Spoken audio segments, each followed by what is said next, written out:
it makes our environment smart and smarter. My name is Dipit Sharma. I'm the Director for Alliances and Partnerships at FirstUniv and your moderator for today's session. As usual, we will open the Q&A we'll open the floor for Q&A after every session. And I would request you all to please use the chat box and make these sessions interactive. And a lot of good creative flow is actually coming from the questions that we've been receiving during the previous sessions. And I'd like to introduce our two experts. Welcome back, Dr. Kushal. Dr. Kushal is a PhD from Punjab University. He also has qualified for GATE and UGC NET. Dr. Kushal has been teaching for many years and has helped countless students achieve their ambitions through his teachings and through his guidance. And as an active researcher, Dr. Kushal has also published papers in AI and complex systems. So welcome back, Dr. Kushal. And we have Mr. Ashish Khosla joining us. He's an engineer from PEC Punjab and an MBA from IIM Calcutta. Ashish has served in several senior leadership roles across the world in banks like Citibank, HSBC, and UNB. Ashish is also an angel investor and a mentor for many edtech-based startups in and around India. And he's also the president for innovation and technology at Shoolini University and the director for Shoolini's AI School. Ashish is also the chief executive officer at Aaddoo, which runs the FirstUniv platform. So Dr. Kushal and Ashish, welcome back. And I'll pass the floor to you now. Thank you. Thank you, Deepak. Thank you. Hi, and good afternoon, everyone. It's good to be back here today. And we're talking about a pretty interesting topic here, which is ambient intelligence. Now, Dr. Kushal is the expert there, but just to give you an overview of the word, of what it means, before we start, the word ambient means something that is all around us. But essentially, when we talk about ambient intelligence, we talk about something in the environment.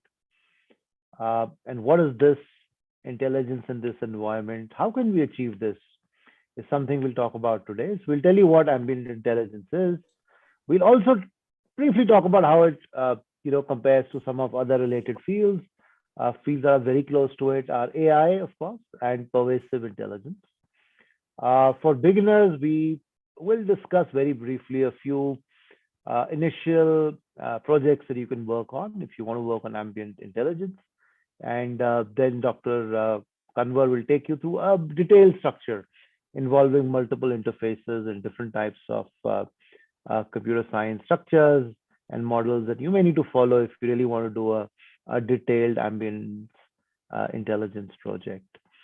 So over to you, Dr. Kushal, and why don't you start by telling us what ambient intelligence actually is?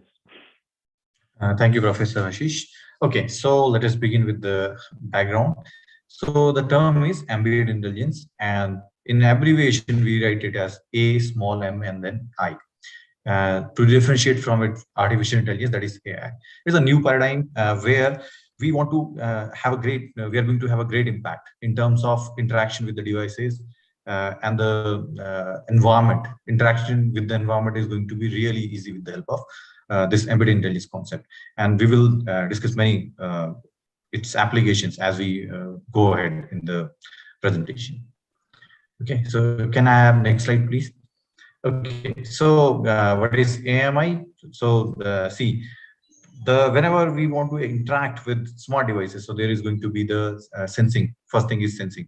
For example, if you are interacting with Alexa, so that is an example of embedded intelligence. So what happens is when you say, hey, Alexa, and then you give it a command, for example, switch on the light, turn off the refrigerator or whatever, okay, or shop me something from the Amazon.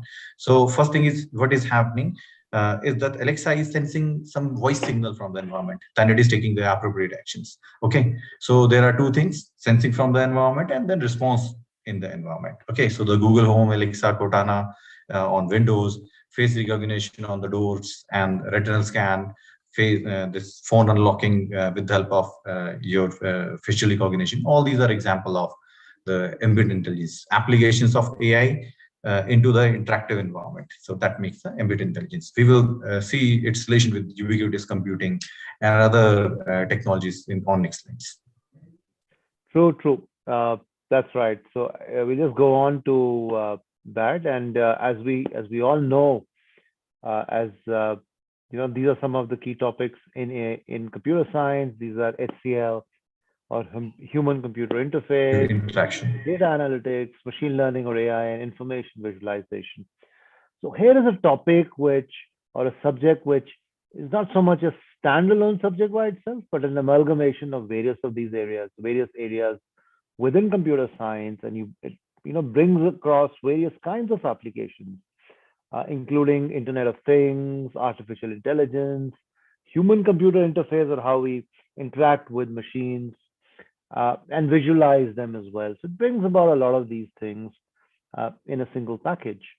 And if I were to, okay, let's go on with the definition and what exactly it is before I talk about, uh, you know, how it's been used in fiction, and that gives you a good idea of perhaps of what people can imagine things being in the future, and how key a role uh, ambient intelligence actually plays in the world of the future, where we can actually 10 years from the now, it will be almost a given that whatever we do, there'll be something in our environment which guides us or helps us, or read some information about us, and then takes us to the next step.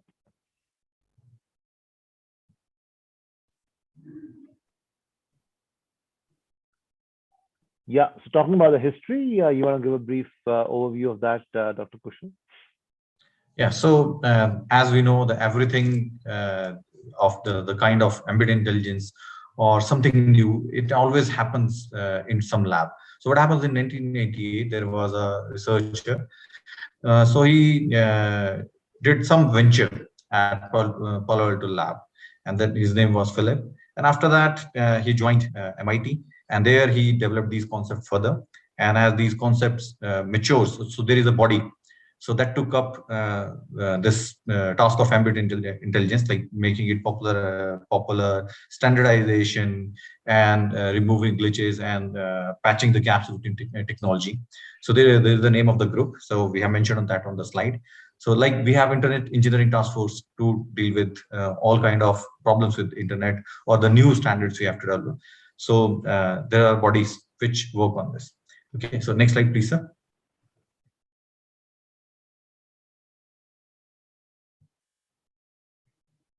So this is the body, this body, ISTAG.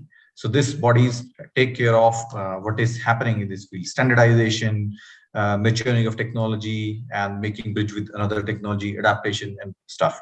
Okay, and the formal definition of AMI is that the convergence of ubiquitous computing, yeah, ubiquitous communication and interface adaptation to the users. Okay, so we will see on the next slide what is ubiquitous computing. Right. So And that's it's very nice that you talk about this, Dr. Kushal. You're talking about the convergence of ubiquitous computing, communication, and interfacing, which adapt to the user, which means yes, sir. computing and communication, which is all around us or somewhere Yes, around sir. us, User is and which adapts user is the to, central thing. yeah, and it changes based on the user itself, and let me, small example, Minority Report, right? And they have Yes, these sir. scans that are retinal scans or eye scans, and To what happens extrapolate is that you future. go through an area and Hmm. you receive a different ad based on who you are, right? Or Yes, sir. there is this, there's this very famous novel, and novel is more famous in the movie, The Hitchhiker's Guide to the Galaxy by Hmm. Douglas Adams. And what happens there is that there are doors that have emotions. So based on your own emotion, the door reflects its emotions, right? So if you're angry, uh, door takes a certain emotion and gives you the same feedback. So that's also a part of how the environment can actually interact with you. Uh, Yes. then, of course, you have The Diamond Age by Neil Stephenson, and that's a book. And that's a world where there are small nano bots across the world, and they always keep interacting with you. So if you're lost somewhere, the nanobat knows you're lost. If you're looking for something, it kind of figures out you're looking for a particular thing, a direction to go to. You want to go to a petrol pump, or you're in the library, it'll guide you through marks which only you can see on the floor and take you to a book, right? So it's all around you. It's guiding you. If you're hungry, it takes you to a place where you can have the kind of food that you want to eat. So essentially, that's how ambient intelligence might come up in future in a much bigger way in our homes, in our offices, in our colleges, in public areas, definitely in health, and we'll probably talk about that as well. So there is an Before application of ambient intelligence. Like you are sitting in the classroom, your attendance will be marked automatically. That's right. You That's don't right. have to That do is anything. already there to a large extent, and and even that's there. You do facial recognition, and yeah, there are cameras which know that you're there, and hello, it tells you that it's time to you there in class. Definitely, you can also go one step forward and send you a ping if you're kind of daydreaming in class, Dr. Kushal, right? Yes, sir. And Yes, hey, guy, possible. yeah. So it can do things like that as well. So that's what ambient intelligence can do for us. Yes. Okay, so Dr. Kushal, before we yes. proceed, I just thought I'll check if anyone has any questions in regards to Okay. this. Let's wait for questions, and we will go ahead. So, to attendees, if you have any questions in regards to these technologies and ambient intelligence, please, I think you could ask now before we proceed. But as we get questions, I think we'll keep answering them. So, Dr. Kushal, I think you can carry on. Thank you. Okay. Yeah. What is the relationship between artificial intelligence, ubiquitous computing, and persuasive computing?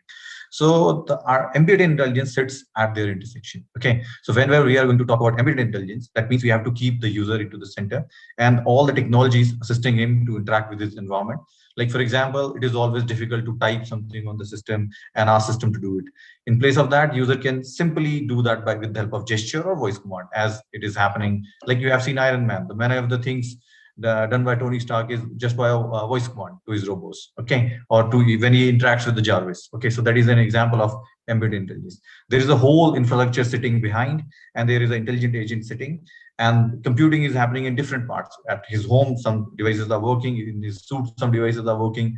He has his own satellites. There are some computing is happening, and he sits in the center. He just gives the command, and everything around him come into the life. Okay, that's right. so that's right. So when he's thirsty, he gets the bottle of his drink yes, immediately. When he's hungry, he gets something. When there is yes, danger, he just jumps because he knows there's an ambient intelligence that will unfold his the wings suit for him. Yeah, and make it reach him. So that's ambient intelligence. Probably an extreme yes, example, Dr. Kushal, but yeah, that's yeah.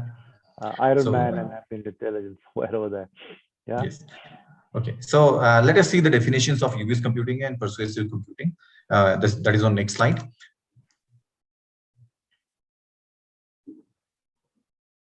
Okay, so whenever we talk about ubiquitous computing, ubiquitous word we all understand that means present everywhere. It is a concept, new concept in software engineering, that the computing can be decentralized. Okay, for example, your sofa can have a processor. It can perform the processing. For example, 3 people are sitting there. Okay, and it can measure the pressure, that how many people are using the sofa. Okay, so you can embed processor into your spectacles. Okay, you can embed processor to the chair, to your fields garden. Like basically it is the network of sensors you can embed everywhere, and the small computing power with it. So from there you can sense the environment. Okay, computing is happening distributedly at different places, and you can gather the data from there, combine them, and take appropriate action with the help of actuators. Okay, I think we have to go to the next slide. Okay, so this is that the computing can occur anywhere, decentralized, and the interaction with the computer don't happen through the traditional ways. Okay, so every device is involved in computing in different manner, different level. Like for example, device is small, it just senses and sends you the data. And it can perform small actions. For example, you may have seen the example of the key rings. For example, many of time we lose our keys. Okay, so there is a key ring which is designed. If you whistle from your mouth, so it will start responding. Okay, it will start making a sound, or it will start beeping. So you can, in dark, you can find your keys if they drop somewhere. So this is another example that how the computing is happening at distributed place. Or there are apps in the phone. When you take the app, when you press the button for the appropriate device, so that device starts responding wherever it may be in your room. Okay, so that is another example of this distributed computing, for very small example. Yeah. Next slide, please. Okay, so whenever we have to create the infrastructure for our ambient intelligence, so ubiquitous computing is the base. It provides you the infrastructure in terms of the access. Okay, so what are the technologies involved here? So internet is going to be there, advanced middleware. Middleware is a software, kind of software, which bridges the gap between different softwares, provides a middle layer for the communication. Then we have operating systems, distributed operating systems, especially mobile devices. Devices are there with appropriate software like apps, sensors, microprocessors, and different kinds of technologies makes a robot for bed for the ubiquitous computing, and which contributes ultimately to the ambient intelligence. That's right. Next slide, please, sir. Yeah, that's a good point. You can see that it's a good mix of hardware and Softwares, different softwares. software and Internet of Things, right? It combines all these. Yes. So, and that's one Latest reason technologies. why you see less. It's something that will take its own time to be there everywhere, because you need to invest in hardware, right? Yes. But once the hardware is invested, once you have something on your door, once a mall has hardware invested somewhere, right? Then you can see a huge uptake of this kind of technology. So the technology is there with us, right? It's Yes. about how to popularize it and how to make it to create more applications around that, and how to get the hardware all over the world. Of course, people are saying one piece of hardware is there in everybody's pocket, and that's the mobile phone. So how do we get mobile phone to be part of ubiquitous computing and ambient intelligence? So that is a question that is being thought of by researchers across the world. As Professor Ashish mentioned, that there is a device in every pocket. So there is a lot of research in human-computer interaction. That is, as we see that it is a multidisciplinary field, and HCI is one of its major portion. That how easy you can make, how ergonomic you can make a device to be used by the user. So that is one of the very prominent area of research in this field. Okay, and pervasive computing and ubiquitous computing are used interchangeably. But the difference is that pervasive computing deals more with the infrastructure. Okay, the interconnection of the underlying hardware sensor network. Whereas when we talk about ubiquitous computing, its relation is more towards like access to the devices, easy access, flexible access, and secure access to the devices. So that is the difference between these two terms, but they are used interchangeably in the literature. Professor Ashish, next slide. Okay, so I explained that thing. So ubiquitous, as we know, that access of device at all times and all places, from far-flung places, you can access your devices. Okay, and for that, the infrastructure is provided by the concept of pervasive computing, that you have a very good network of devices that can be like accessed from anywhere if you have the proper authentication to access it. So if you talk about some simple projects for beginners, and let's look at what these can be. If you are doing machine learning, for example, then you can actually train the using computer vision and NLP to the computer to recognize basic hand gestures, right? So, Yes. and if you can, if the hand gesture can be read, and it creates a message based on that, right? So Yes. that's a very simple example of ambient intelligence, right? Yes. So And that's something suppose. that we can actually work quite easily, because all you have to do is to give enough images of various hand gestures and get your computer to read it, and based on what is read, send a message somewhere, right? Yes, like on the slide, we can see there is a girl, she's doing some gestures, and we can see there are these gestures have some meaning. For example, a person comes to you who is specially able and he's not able to speak. He's going to make some gestures, and if you don't know sign language, so the what computer is going to do, or the camera is going to do, it is going to take all the gestures, and there is inside the hardware there is going to sit a machine learning model which is trained for the gesture recognition, and then we have a speaker attached to it which is going to translate those gestures, and you can that is going to produce the speech for you, that what the person wants to say who is not able to speak something. And the reverse can happen, that if you speak something, that can be converted to the sign language on some display screen for you. So that is a very good application to work. That's right. That's a simple but effective application that can convert sign language. You don't need to know sign language to converse with somebody uh, who needs to converse in sign language, right? So we The can other advantage is you can also communicate use readily it to with the converse specially with able people people. in if they don't know your language at all. You can use signs to have a basic conversation as well, right? Yes, sir. Another example, and that's a very simple one again, is that you can use face recognition. And so what you do is you store a list of faces on your computer, right? And when somebody comes and rings the doorbell, the computer, the camera then recognizes the face. And if it's a new face, or it can't be recognized, or it's not in the predefined list, an alert is set that somebody new has come in. Yeah. And that is a very simple application which basically uses AI largely, right? Because face recognition is an AI, and face recognition is, uh, these days there are so many standard ways to go around creating a face recognition program. And this is something you can easily do, right? But it Yes. is So quite, you this could, application. that's right. And Yes. so that's one So example. Of course, you may want to do it for your class for attendance. Anybody who passes through the door gets his attendance, things like that. So these are simple ambient intelligence projects which you can work on while you are starting out on your AI projects, right? And of course, there's a little bit of IoT, Internet of Things involved, and probably you will take us through that, Dr. Kushal. But the whole point is yes, that sir. it's easy if you started working on machine learning and AI, it is relatively easy to take a start and start thinking of applications that are linked to ambient intelligence, because that's where you can actually make a difference in somebody's life. So, for Yes, sir. example, you have so many watches these days. Watches capture so much data. So that's part of ambient intelligence because it's somewhere around you. So data on the health is being captured, right? And the way it can happen is if there's a spike in if there's a problem like something linked to the heart or some other issue, a signal can go out to the nearest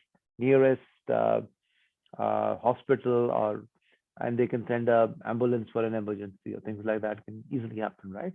Using ambient intelligence.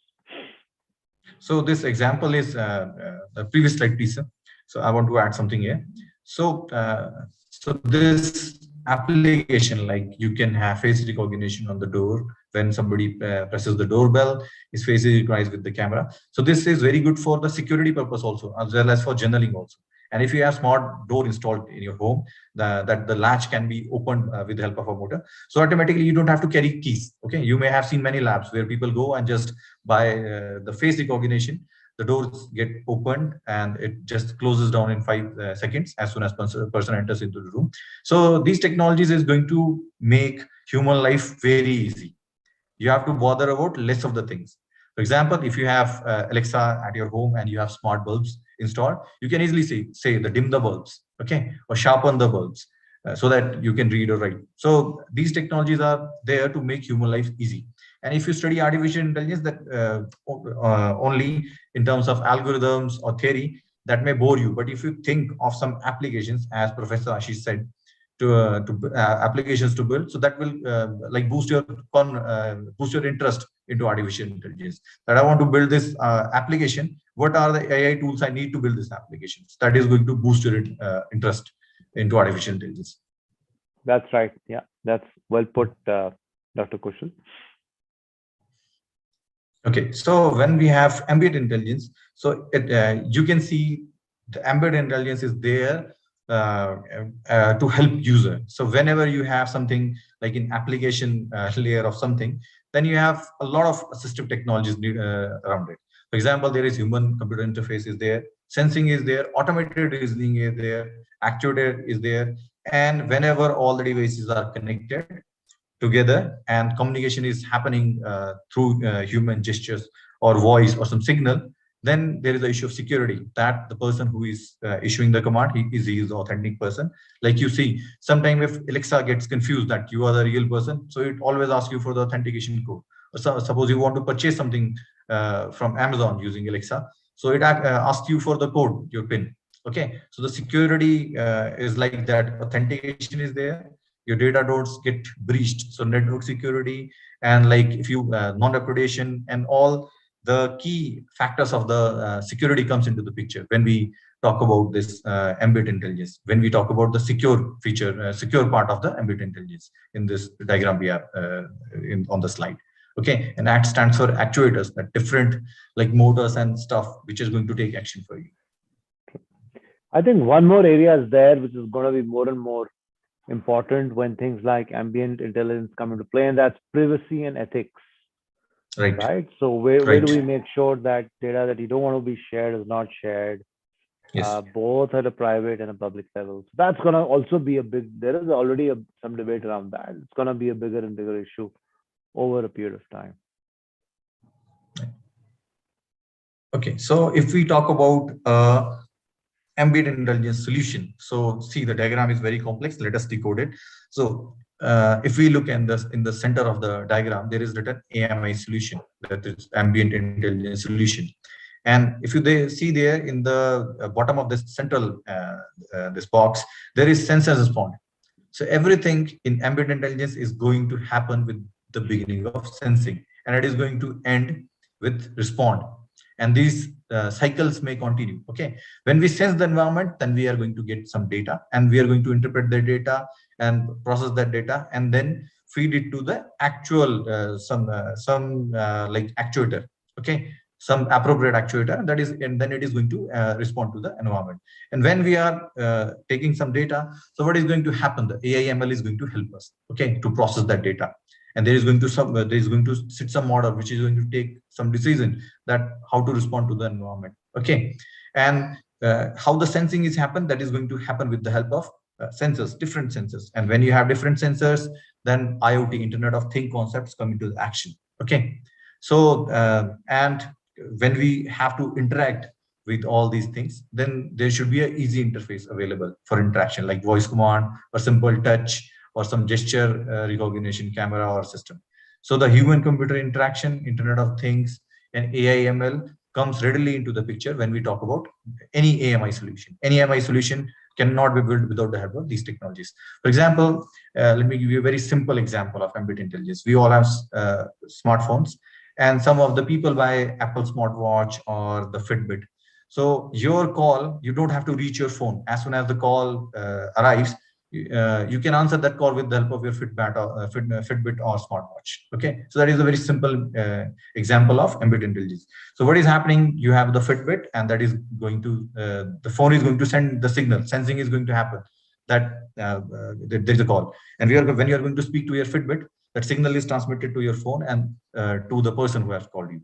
Okay, so there these things appears a little complex, but they're actually not, because there are a lot of tools are available to build such applications. But you need to get some idea.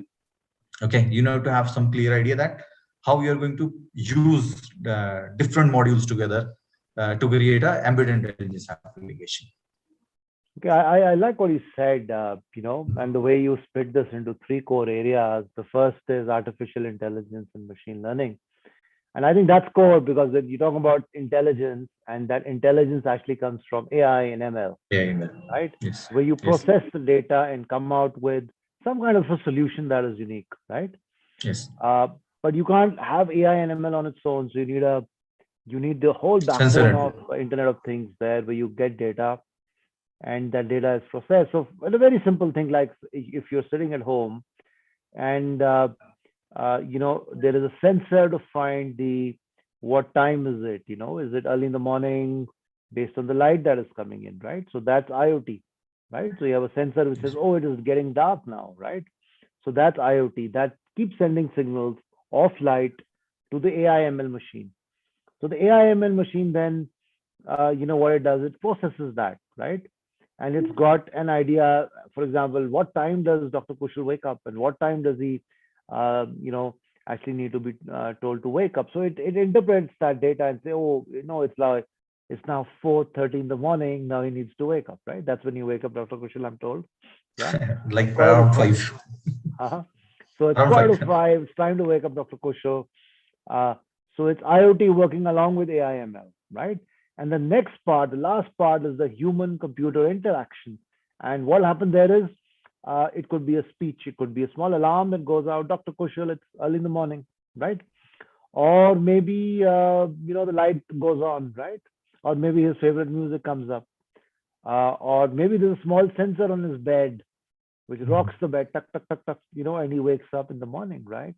So that's the human computer interface, and where we need to understand, what is the kind of action, speech, visual, movement that wakes up Dr. Kushal. So combination of these three make for an effective ambient intelligence solution. Right, Dr. Kushal?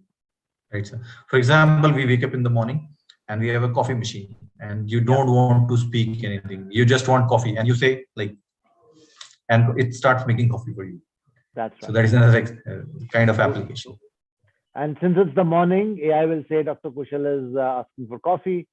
If it were afternoon, that could be he's asking for his iPhone to be placed before him because he needs to probably go to a class and start writing something on his iPad using his pen, right? Something of that sort, right? Yes. So context awareness. So it's a combination of these three things that is used in changing the way and the life of Dr. Kushal in the future, I'm assuming, right? Right. All the users. Of course, for everyone here. Yes. Yeah, so these are kind of applications we have, so applications could range from easy device access.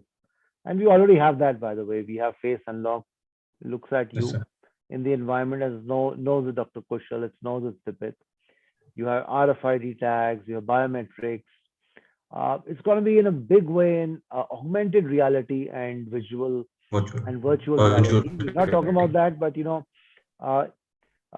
things will pop up all around you, and you can click one of those and say, "Oh, I want coffee." You can click on that, right? And it'll all be in the air. Or maybe you're wearing a lens, and the lens is showing you something over and above what you can see, right? For example, if you pass through a cafe, it will show you the menu of the cafe.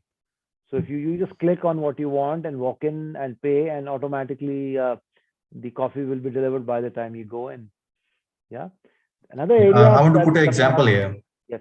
I want to put an example here. So many of us may have seen a video that a girl goes to a store and she selects many dresses. Like she want to see how she looks in white dress, pink dress, blue dress. So there is a like mirror. If you go to that mirror, you just have to choose the color. So it is going to show you in the image that how you looks like with the changed color. Okay. If you see, this is going to save a lot of time. Suppose you go to a store and you change 3 dresses, and it is going to waste your 15-20 minutes very easily. Okay. But if you have a kind of mirror placed in front, which can render the color, changed color of your dress. So you can, it will reduce your time, and it will also improve the productivity of the staff of the store, and will save their time. Suppose somebody uses cloth, then they have to clean the cloth, fold them, and put them appropriate place. So that is another example, as sir said, that we are going to create applications which are going to be which are going to solve very basic problem, but that is going to save you a lot of time. Like this is an example of augmented reality, actually, AR. That's right. Emotion sensing also, you'll have applications of ambient intelligence and emotion sensing, figuring out, you just gave this example, where you're going to a shop and buying a dress. There's so many dresses, so which dress to show the individual based on the emotion, how excited, what kind of what's going to happen next in this person's day. And based on that, you can kind of recommend the right kind of dress, right? Same for food, are you feeling tired? Yes. Are you feeling excited? Do you just want to relax? And based on that, the right kind of drink or food appears. And another one that probably will also happen in the near future is responsive furniture and devices. So you come back home or you're sitting in office, and ambient intelligence kind of sniffs out that you're kind of now tired, right? You need a small break. So maybe the chair will recline a bit. Yeah. Yes. And you can relax for 5 minutes, and it knows that Dr. Kushal relaxes in 5 minutes. He doesn't need more than 5 minutes to relax. So after 5 minutes, and that's true for you, right, Dr. Kushal? So after 5 minutes, the chair says, okay, it's time. A bell goes on and the chair becomes straight. Computer screen opens up and Dr. Kushal is back to his the difficult programming that he does all day long, right? So that is how you can have responsive furnitures and devices both, because the computer also shut off and it was now playing some music on its own when it knew that Dr. Kushal was relaxing. So those kind of things we're going to be seeing in the future, and you can actually start building these right now, right? So while some of these sound very futuristic, we already have the technology for most of these. Yes. All you have to do, at least you can easily develop these in your own lab. Things like emotion sensing, RFID, biometrics, AR, VR, we all have those already. We can switch on and off. We have the software for each one of these already in our labs, right? You will, as a student of computer science, you will definitely get access to these. You can make these individual programs, and then you can think, how can I actually use these in a different way to change people's lives? And when you do that, you are into the realm of ambient intelligence, as Phillips and MIT actually set out to, and when they looked at it in the 1990s, they said 210 to 220 will be the era of ambient intelligence. I think the milestone has been shifted a bit. It's going to probably be the second half of 2020 when ambient intelligence will be a big part of our lives. But sitting in a lab as a computer engineer, as a computer scientist, and a student of computer science, you can think of these and use these various technologies and come out with something new. And that's the beauty of the whole thing, is that today you can work on things that are tomorrow going to be part of popular culture. Yes. For example, there can be application for babysitting. Like a camera is there, it is sensing what baby is doing, whether he is touching dangerous objects or not. Suppose you are working in different room, your baby is in another room. For example, you cannot carry baby to the kitchen all the time. Okay, so the camera is going to alarm you that the camera is going to sense you, and the system is going to alarm you that baby is touching some dangerous objects. Or you can continuously monitor the baby with the help of camera, and you don't have to look into the camera all the time that what is happening. If something is going to this is called as action recognition. The course of action is that it can be dangerous, it can ring an alarm for you. Similarly, we can have applications for elderly care, old age homes and elderly cares. Yes. There is an application, its name is fall prevention. So that is also there. So you just have to think where the intervention of technology is required for the betterment of human life. So all that places are a ready game for ambient intelligence. That's right, Dr. Kaushal. And I think with that, we come to the end of our small talk on ambient intelligence. Right. Thank you, everyone. Thanks for being here with us. And Dipit, do we have any questions for us? No, we don't have any questions, and I think it was a very straightforward and a very interesting session. So, to all our participants, if you have any questions, I think now is the time to join. And I also just want to add that for this course, we of course, Shoolini has partnered with IBM, which you all know is I would say one of the most prominent technology companies there is, and they are also sharing some of their best expertise. So when you enroll for this course, you're not only setting yourself up for a very successful career, but also a very fast-paced career, which will of course leapfrog where you are currently professionally. I think okay, Swati is just saying thank you to the panelists, and I think the panelists are very happy to be a part of this as usual. And of course, our team would be in touch with you if there are any questions. Please feel free to call us or to write to us, and you can also check out our website. And as you know, it's a FirstUniv guarantee that after this course, we will of course be training you for future job interviews and guaranteeing you interviews and placements. Pramod is having some question. So Pramod is having a question. Right. So Pramod is asking 6 months enough for this program. Pramod, that's a very good question. And we at one point of time we talk about lifelong learning, right? The whole idea is to set you off in the right direction, right? And that's why we're saying, let's start by making you familiar with machine learning, the basics of programming that are required, give you real-time experience in programming your initial projects, right? And then as a lifelong learner in the organization that you work, you always will be able to think of what kind of applications to actually start using. But at the same point of time, we also want to give you exposure as to what's happening all around, right? So it's not only learning techniques of AI ML, it's also thinking, how can I use these techniques in the future? Yeah. So that's my answer So to I that. want to Sachin is add this saying, can we to know, does this course at FirstUniv also have projects part of ambient intelligence? Well, like gesture recognition. definitely we have gesture recognition. We have facial recognition as well.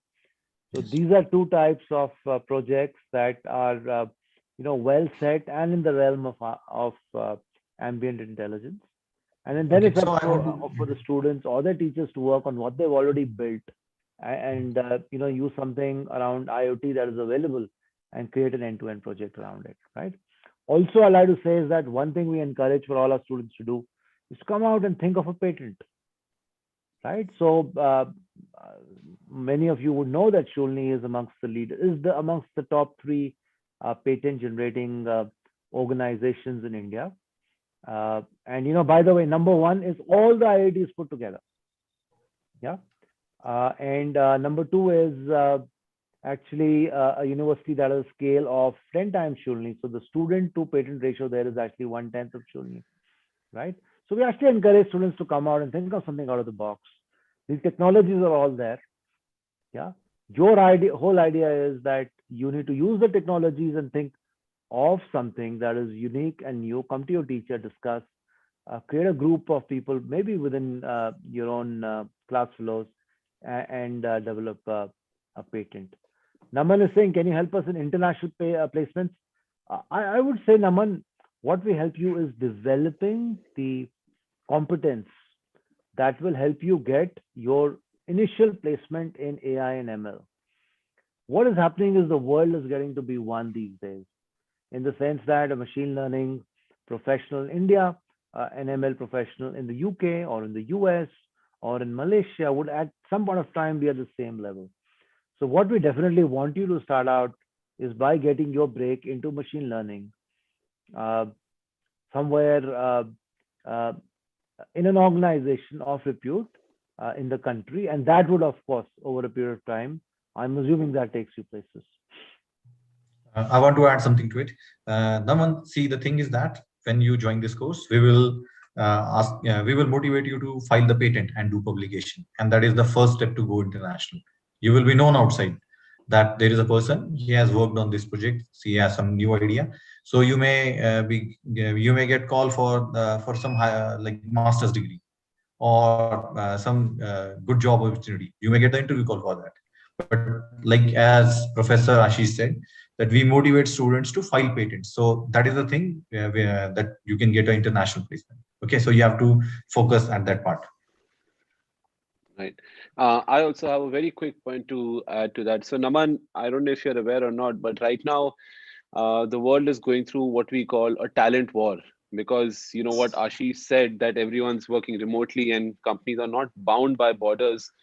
So, and because there are only so many people who can do stuff like AI and ML, that companies are now fighting with each other to retain their best people. So, so I think that should also give you a perspective as to what exactly is out there when we talk about placements and job Right. opportunity. Let me. So I think Sunny also has a similar question. Let me add to that. The fact is that IBM is an entity which is there in hundreds of nations across the world, and an IBM certificate is of the same profile whether you take it in any country. So, that's a step up into your ambitions of being an international professional.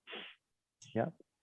The whole idea is to, when you think of it, are your skills up to the level that you can of a level that you can compete internationally? That's the whole point, right? True. And that's something that you need to work hard on developing, and with the right kind of coaches, with the right kind of access as well, right? So having, if you were to Absolutely. work on 6 months on IBM Watson, right, with the right teachers and working hard and thinking of doing some projects which are hardcore AI ML, and then after you do those, working on something that is actually an innovation that's something that can help you in future. Tejaswani says, how's your program different from other platforms? Well, Tejaswani, I'll just look at our program in specific, and what we do is you get 8 certificates from IBM and Shoolini University, and that is something that is internationally recognized. We give you real experience in working with projects and live projects at that. And one thing that is definitely unique is our whole program is structured to help you not only get placed but create a unique profile in terms of the way we help you structure what you learn next. If you have a new idea, we actually work with you to help you patent it so that you can actually put that in your CV as well, and that helps you. No other program have this. Right? So our program is not different.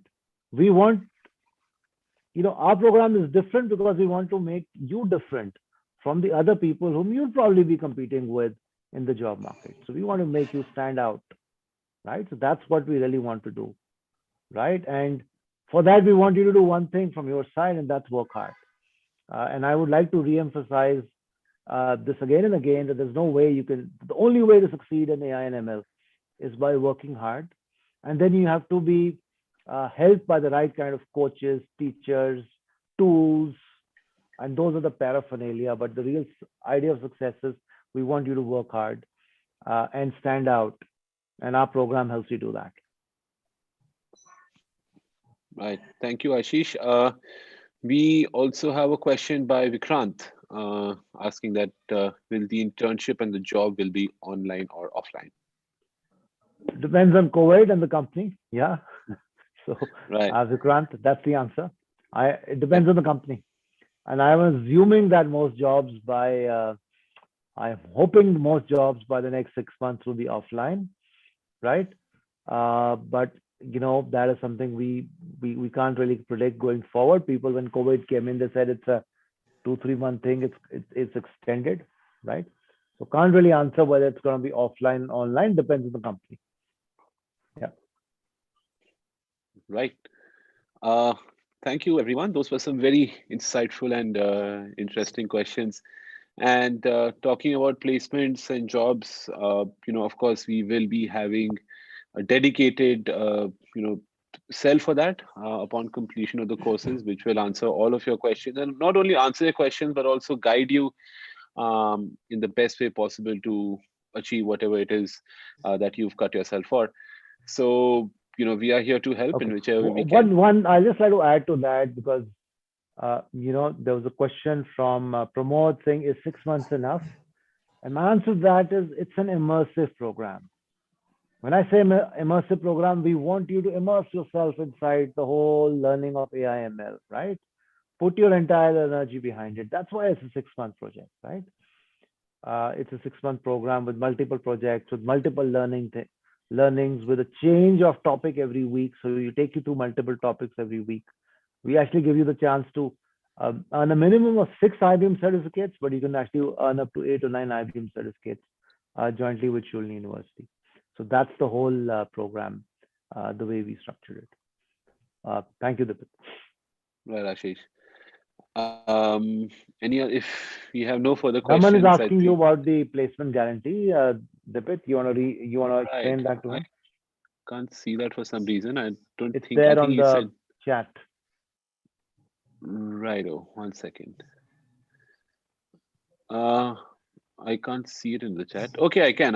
Yes, the placements are guaranteed, and we will make sure that after the course is completed, that you get a couple of interviews and you get a placement as well. So that is again our guarantee. So we would be doing that. Okay, I think that's we can close the session with that. Thank you for being here once again, Dr. Kushal, and was a pleasure having this talk along with you on ambient intelligence something which people still feel a bit confused about, but a few years down the line, it's gonna be in everybody's homes and offices. Thanks a lot. Absolutely. Bye. Thank you, Dr. Kushal. Thank you, Ashish, and thank you Thank you, everyone everyone. for attending. We will see you all next week. Thank you. Okay, bye, everyone. Thank you.